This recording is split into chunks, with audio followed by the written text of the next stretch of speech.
বিসমিল্লাহির রহমানির রহিম। আসসালামু আলাইকুম। কেমন আছেন আপনারা সবাই? আশা করি অনেক ভালো আছেন। আমি রুজিনা কুকিং অ্যান্ড ব্লগ থেকে চলে আসলাম আপনাদের সামনে আজকে অসম্ভব মজার এবং অনেক সুস্বাদু, আমাদের সবার প্রিয়, ছোট বড় সকলের প্রিয় একটা রেসিপি নিয়ে। আমার আজকে রেসিপি পাকিস্তানি অথবা দেশি মুরগি বলেন, এই চিকেন রোস্ট।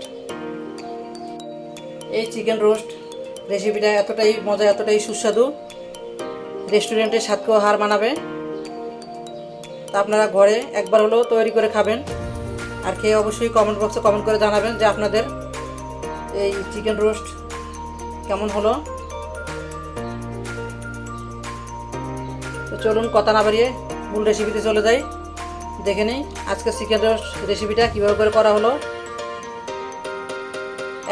একদমই সহজ এবং ইজি, ঘরে থাকা মশলা দিয়ে তৈরি করে দেখাবো চিকেন রোস্ট রেসিপি। আমার সাথেই থাকেন, কথা না বাড়িয়ে চলেন মূল রেসিপিতে চলে যাই। আর হ্যাঁ বন্ধুরা, আজকের এই চিকেন রোস্ট রেসিপি যদি আপনাদের কাছে ভালো লেগে থাকে, আশা করি আপনাদের ভালো লাগবে। আমার চ্যানেলটাকে সাবস্ক্রাইব করে এরকম মজার এবং সুন্দর রেসিপি পাওয়ার জন্য আমার সাথেই থাকবেন, আর পাশে থাকা বেল আইকনটা ক্লিক করতে একদমই ভুলবেন না। ভিডিওটা স্কিপ না করে পুরো ভিডিও দেখবেন, আশা করি আপনাদের ভালো লাগবে। ভিডিও স্কিপ করে দেখলে কিছুই বুঝতে পারবেন না, আর কিছুই শেখা যায় না, কারণ এখানে অনেকগুলো টিপস দেওয়া থাকে। আজকের এই ভিডিও যদি ভালো লেগে থাকে, এই চিকেন রোস্টের রেসিপি যদি ভালো লেগে থাকে, প্লিজ বন্ধুরা আমার ভিডিওতে বেশি লাইক দিবেন, বেশি করে শেয়ার দিয়ে দিবেন। চলুন মূল রেসিপি দেখে নেই। এখানে আমি বড় একটা পাকিস্তানি মুরগি নিয়েছি। এই মুরগিটা 2.5 কেজি ওজন ছিল। তো যাই হোক, আমি মুরগিটাকে যখন পরিষ্কার করে সব সাইড করে রেখে তার শুধু মাংসটা নিয়েছি। তো এখানে মাংসটা আছে আপনার 1200 গ্রামের মতো, 1 কেজি 200 গ্রামের মতো। এই তো মুরগিটা বেশ বড়, দেখেন এই যে চিকেনের লেগগুলা। তো যাই হোক, এখন আমি এটাকে দেশি মুরগির স্টাইলে রোস্ট করব। তো এখন আমি পরের স্টেপে চলে যাই। প্রথমে আমি পেঁয়াজ বেরেস্তা করে নিব, সেজন্য কড়াইতে তেল দিয়ে দিব। তেলের ভিতরে আমি মুরগি রোস্টটা করব। তো আমি পেঁয়াজ বেরেস্তা করার পর যদি দেখি যে তেল বেশি মনে হয়, তাই একটু তেল উঠে রাখবো আমি এখান থেকে। আমি 1 কাপ তেল দিছি, গরম হয়ে গেছে। এখন আমি পেঁয়াজ দিয়ে দেবো। এখানে আমি 1 কাপ পেঁয়াজ বেরেস্তা করব। পেঁয়াজ বেরেস্তা করার জন্য পেঁয়াজটাকে বেশি লাড়ালাড়ি করা যাবে না, কিছুক্ষণ পর একটু করে লেড়ে দিলে হবে। আমি 1200 গ্রাম মাংসের জন্য 1 কাপ পেঁয়াজ বেরেস্তা করতেছি। আপনারা যদি মাংস আরও বেশি নেন, তো পেঁয়াজের বেরেস্তা আরও বাড়ায় দিবেন। যত মাংস নেবেন বেশি, তত বেরেস্তা আরও বেশি করে নেবেন, হিসাব করে নেবেন আর কি। কিছুক্ষণ ভেজে নেওয়ার পরে একটু হালকা একটু কালার আসছে, এখন আর একটু আমি উল্টে দিব। দেখতেই পাচ্ছেন পেস্ট হালকা ব্রাউন কালার হয়ে গেছে। তো বেশি একবারে লাল হওয়ার অপেক্ষা করা যাবে না। এই পর্যায়ে আসলেই পেস্ট তাড়াতাড়ি তুলে ফেলতে হবে, না হলে বেশি লাল করার আশায় থাকলে কিন্তু পেস্টটা তিতো হয়ে যাবে, বেশি কালো হয়ে যাবে। পেস্টগুলো আমি একটা ছালনির সাহায্যে তুলে এরকম একটা টিস্যুর ভিতরে নিব, যাতে করে এক্সট্রা তেল যেটা সেটা টিস্যুতে নিয়ে নেয়। পেস্টগুলো আমি নিয়ে নিলাম, এক সাইডে রেখে দিব। আমার কাছে একটু বেশি মনে হলো, তা আমি এখান থেকে 2 টেবিল চামচ তেল তুলে রাখছি। যাই হোক, তেল একটু কম খাওয়ার চেষ্টা করি, আপনারাও চেষ্টা করুন তেল কম খাওয়ার জন্য, কারণ তেল আমাদের স্বাস্থ্যের জন্য বেশি একটা ভালো না। সেই জন্য আমি সবসময় চেষ্টা করি কম দেওয়ার জন্য। এখানে আমি 4-5টা সাদা এলাচ আর একটা কালো এলাচ থাতলা করে নিছি, আর 2 টুকরা দারুচিনিকে আমি ছোটো করে ভেঙে নিছি, দিয়ে দিলাম। 3টা তেজপাতাগুলো দিয়ে দিব একটু ছিঁড়ে। তো আমি গোটা মশলাগুলো একটু ভালো করে ভেজে নিব, তেলের ভিতরে একটা সুন্দর একটা স্মেল বের হবে। তখন আমি দিয়ে দিব এখানে বাটা পেঁয়াজ। এখানে বড় সাইজের একটা পেঁয়াজ আমি বেটে নিছি। পেঁয়াজ বাটাটা পুরোটাই অপশনাল, তারপর আমার কাছে মনে হয় দিলে একটু টেস্টটা আরও বেশি হয়, তো সেজন্য আমি দিয়ে দিই। পেঁয়াজ দেওয়ার পর যদি তেল ছিটে, তাহলে একটু করে লবণ দিয়ে দিবেন, তাহলে আর তেলটা ছিটবে না। লবণটা প্রথমে বেশি দিতে যাবেন না। আমার একটু ভেজে নেওয়া হয়ে গেল, কাঁচা গন্ধটা চলে যাওয়া পর্যন্ত ভেজে নিলাম। এখন আমি এখানে 1 টেবিল চামচ থেকে একটু কম আদা বাটা দিয়ে দিলাম। যতটুকু আদা বাটা দিছি ততটুকু রসুন বাটাও দিয়ে দিলাম। তো আমি এগুলোকে একটু ভালো করে ভেজে নিব কাঁচা স্মেলটা যাওয়া পর্যন্ত। দিয়ে দিব এখানে 10টা কাজু বাদাম, 10টা কাঠবাদাম আর 5টা কাঁচামরিচ একসাথে আমি বেটে নিছি, শিলপাটায় বেটে নিছি। আপনারা চাইলে এখানে ব্লেন্ডার দ্বারা ব্লেন্ড করে দিতে পারবেন। বাদাম বাটা দেওয়ার পরেও এটাও ভেজে নিলাম আমি 1 মিনিটের মতো। 1 চামচ জিরা বাটা, আধা চা চামচ গরম মশলার গুঁড়া। আমি মোট 1 চামচ গরম মশলা ব্যবহার করবো এই রোস্টের ভিতরে। আমি আধা চা চামচ আগে দিলাম, আবার আধা চা চামচ একবার লাস্টে দিব, পরে মানে শেষ পর্যায়ে দিয়ে দিলাম একদম বড়া 1 চা চামচ মরিচের গুঁড়া। ডালটা আপনারা আপনাদের স্বাদ মতো দিবেন। আপনারা নিশ্চয়ই লক্ষ্য করেছেন আমি এখানে কিন্তু কোনো হলুদের গুঁড়া ব্যবহার করি নাই, কারণ রোস্টের ভিতরে হলুদের গুঁড়া দেওয়া মানে না দেওয়াটাই বেটার। যাই হোক, আমি এটাকে একটু আর একটু ভেজে নিব। সম্পূর্ণ মশলাটা আমি 2 মিনিটের মতো ভেজে নিলাম। এখন আমি এখানে পানি জড়ানো মাংসগুলো দিয়ে দিব।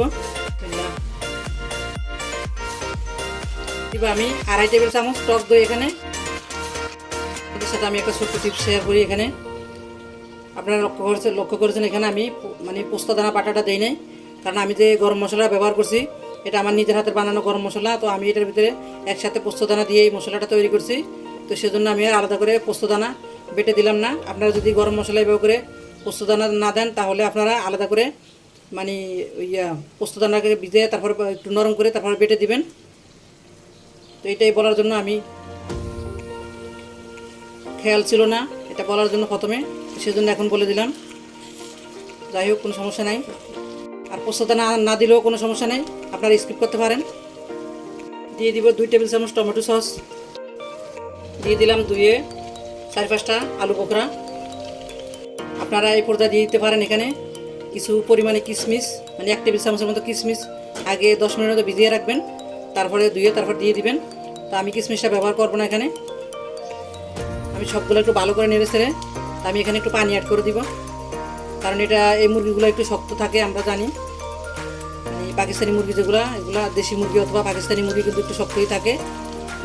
ওই কী বলে যেন ব্রয়লার মুরগি না কি লেয়ার মুরগি, এটাকে কী বলি আমরা, ফার্মের মুরগি যেটা, সেটার তুলনায় এগুলো কিন্তু অনেক শক্ত থাকে। এগুলো সিদ্ধ হইতে একটু সময় লাগে। তো সেজন্য একটু পানি দিয়ে দিব। মাংসের থেকেও পানি ছাড়বে, তবে মাংসের থেকেও অত বেশি পানি ছাড়ে না, কারণ এগুলো যেহেতু শক্ত মুরগি সেজন্য। লবণ আমি প্রথমে 1/2 চা চামচ মতো লবণ দিচ্ছি, এখন আরও 1/2 চা চামচ দিয়ে দিলাম। আবার পরে যদি লাগে আবার দিব। বেরেস্তা আমি একটু করে বেরেস্তা রেখে দিব, পরে দিব। আমি এখানে 1 কাপ পানি আছে, আমি যে বাদামটা বেটে নিছি ওই বাদামটা বাটার পরে শিলপাটাটা ধুয়ে এই পানিটা আমি দিয়ে দিব এখানে। পানিটা দিয়ে নেড়ে ছেড়ে এখন দিয়ে দিব ঢাকনা। আসবো 10 মিনিট পরে। আসলাম 10 মিনিট পরে, দেখেন মাংস দিয়ে কিন্তু অনেকখানি পানি বের হয়েছে। সব মিলে কিন্তু অনেকখানি পানি এখানে হয়েছে। তো আমি এই পানি দিয়ে মাংসটা কষাই নিব, ঢাকনা দিয়ে মাঝে মাঝে নেড়ে ছেড়ে দিব। আরেকটা কথা, এখানে আমি যেহেতু পাকিস্তানি মুরগি নিচ্ছি, পাকিস্তানি মুরগি অথবা দেশি মুরগি এই দুইটার যে কোনো একটা মুরগি নিলে এগুলো বাঁধার প্রয়োজন নাই, তাহলে বাঁচতে হবে না। আর যদি এমনি ব্রয়লার মুরগি অথবা ওই যে কী বলে যেন রূপালি মুরগি না সোনালি মুরগি, ওগুলো নিলে অবশ্যই একটু বেজে নিতে হবে তাহলে। যাই হোক, আমি এখন ঢাকনা দিয়ে এভাবে করে মানে কিছুক্ষণ পর ঢাকনা তুলে নেড়ে ছেড়ে মাংসটাকে কষাই নিব। দিয়ে দিলাম ঢাকনা। মাংস থেকে আমি ঢাকনাটা তুলে নিলাম। এই যে দেখুন মোটামুটি মাংসটা আমার কষানো হয়ে গেছে। তো এখন আর আমি ঢাকনা দিব না, এই অবস্থা আমি 4-5 মিনিট এভাবে করে নেড়ে ছেড়ে ভালো করে কষিয়ে নিব, যাতে করে তেলটা আরও উপরে উঠে আসে। আরও 4-5 মিনিট কষানোর পরে দেখেন তেলটা পুরোপুরি উঠে আসছে, তার মানে আমার মাংসটা কষানো হয়ে গেছে। তো এখানে এখন আমি দুধ অ্যাড করে দিব। দিলাম দুধ, আমি 2 কাপ দুধ দিব আর 1/2 কাপ পানি দিব এখানে। 1 টেবিল চামচ দুধের ভিতরে আমি 4-5 ফোঁটা অরেঞ্জ ফুড কালার মিক্স করে নিছি। পুরোটাই অপশনাল, আপনারা স্কিপ করতে পারেন। আমি একটু সামান্য কালার আনার জন্য দিয়ে দিলাম, জাস্ট মানে দেখতে একটু সুন্দর লাগার জন্য। এখন একটু নেড়ে ছেড়ে ঢাকনাটা দিয়ে দিব। লবণটা একটু কম মনে হলো তাই একটু করে লবণ দিয়ে দিলাম, মানে স্বাদ অনুযায়ী। 1 চা চামচ চিনি এখানে। তো চিনিটা দেওয়ার কারণ এটাই, আপনারা চাইলে স্কিপ করতে পারেন। এখানে যে আমি টক দই দিছি, তারপরে টমেটো সস দিছি, তো টকের ব্যালেন্সটা ঠিক করার জন্য আমি এখানে মানে চিনি দিয়ে দিলাম। আপনারা চাইলে মানে স্কিপ করতে পারেন, পুরোটাই অপশনাল। নামানোর 2-3 মিনিট আগে দিয়ে দিব একটু করে কেওড়ার জল। কেওড়ার জলটা দিলে মানে শাহি শাহি একটা ফ্লেভার চলে আসবে, শাহি শাহি একটা ভাব আসবে। দিয়ে দিব 4টা কাঁচামরিচ, এই যে মাথা ভেঙে নিয়েছি আমি, একটা ফ্লেভার আসার জন্য এই কাঁচামরিচগুলো দেওয়া, এটা কোনো ঝাঁঝের জন্য না। দিয়ে দিলাম, মরিচটা দিলে স্মেলটা অনেক সুন্দর হয়। তো এখন আমি ঢাকনাটা দিয়ে আর 2-3 মিনিট রান্না করে নিব। দিয়ে দিব হাফ চা চামচ গরম মশলা, আবার দিয়ে দিলাম ঢাকনা। আমার মুরগির রোস্টটা একদম রেডি পরিবেশন করার জন্য। তো আমি নামানোর 1 মিনিট আগে দিয়ে দিব এখানে 1 চা চামচ ঘি আর পেঁয়াজ বেরেস্তাগুলা। 1 চা চামচ ঘি দিয়ে দিলাম এখানে, 1 চামচ দিয়ে আমি আরও 1 চা চামচ আরও একটু করে দিলাম, হাফ চা চামচের মতো। আমার কাছে মনে হলো যে মানে ঘিটা একটু কম হয়েছে, সেজন্য আমি আর একটু দিয়ে দিলাম। রোস্টের ঝোলটা আর টানাবো না, কারণ এটা যখন চুলার থেকে নামিয়ে ঠান্ডা করে নিব তখন ঝোলটা গাঢ় হয়ে আরও মানে ঘন হয়ে যাবে। তো আপনারা চাইলে আরও মানে শুকিয়ে নিতে পারেন অথবা আরও পাতলা রাখতে পারেন। তো আমি আর পাতলা করবো না, পাতলাও রাখবো না আর শুকাবো না, মানে যে পর্যায়ে আসে এই পর্যায়ে রাখবো। এটা নামানোর পরে আরও শুকিয়ে যাবে ঠান্ডা হলে। ওটা আমি অলরেডি বন্ধ করে দিয়েছি। তো আমি ঢাকনা দিয়ে 1 মিনিট দমে রেখে দিব, তারপর নামিয়ে ফেলবো।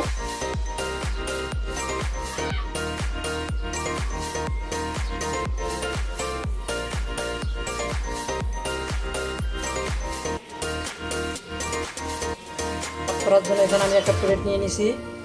এই যে প্লেটে একটু দাগ দাগ দেখেন, এগুলো আবার ময়লা মনে করেন না আপনারা, এটা একটু স্পট, এটা নতুন থেকে এরকম। তো যাই হোক, আমি এখন এই প্লেটেই তুলে নিব।